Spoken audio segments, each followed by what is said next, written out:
In this daily drop, it's another key light change for the series, so let's go.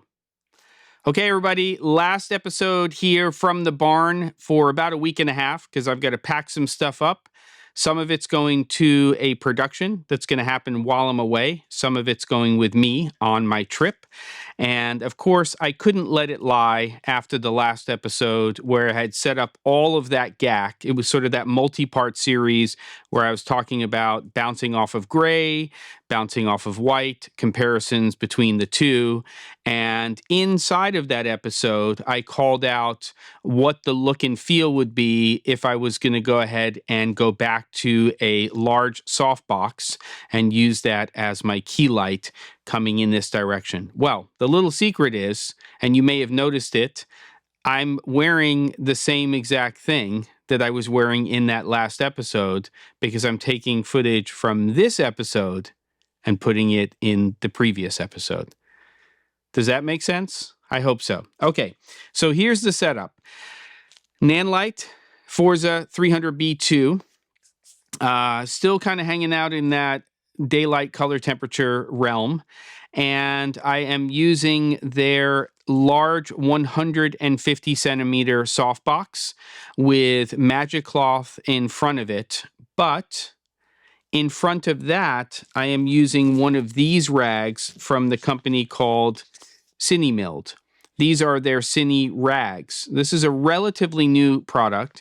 What I have on the softbox right now is their bleached muslin product. Now, the thing about muslin, unless it's incredibly, incredibly heavy in terms of its weight, is it makes light very, very soft, but it tends to let that source come through a little bit so you can get a little bit of spottiness. And as it is, when you're using a softbox and you're bald like me, you're going to see, even with a little bit of anti-shine, which I don't have on right now, it would help a little bit of this highlight right here. We're still getting a catch. It's definitely not as big as it was when we used that big source over there. But you'll notice that I don't have the same type of hazy reflection issue that I had with that big bounce source. Now, of course, if I take my glasses off, it's not an issue all around. I can look up, I can look down, I can look to the left, to the right. It's when I do the, don't forget to the daily drop. And as soon as my eyes go up, my glasses go up, and we get a little bit of that catch there. And in some respects, I would really love it if that was square or rectangular, because I think it would feel a little bit more natural in terms of that catch. But I still like this, and it's still working, and it does the job. Now, going back to the CineRags from CineMilled, a company that's known for creating hardware-based solutions, and then he decided to make these. These are being marketed as rags to be used on the Aputure light domes, but I have tested and told the company that both of the bleached and this is the unbleached muslin will fit in that 150 centimeter softbox from Nanlite perfectly. So basically what I have is I have magic cloth, which is just softening everything up.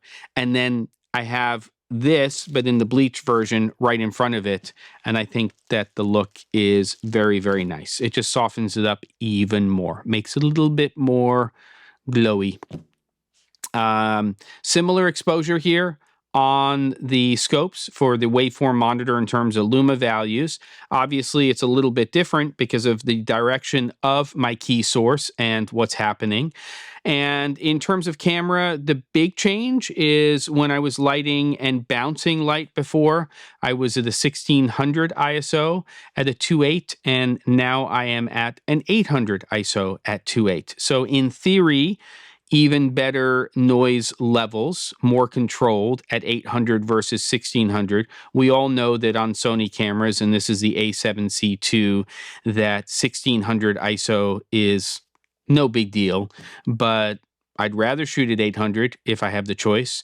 And that's really the big change. So I wanted you to see what would happen if we then switch back to the big softbox. It's time for me to break down all of this stuff in here. I don't know which shoulder to go over for the call out here because I have the monitor on this side now. I hope there's enough room. We'll figure out a way to make it work. Don't forget to, and I'll see you on the next episode of The Daily Drop.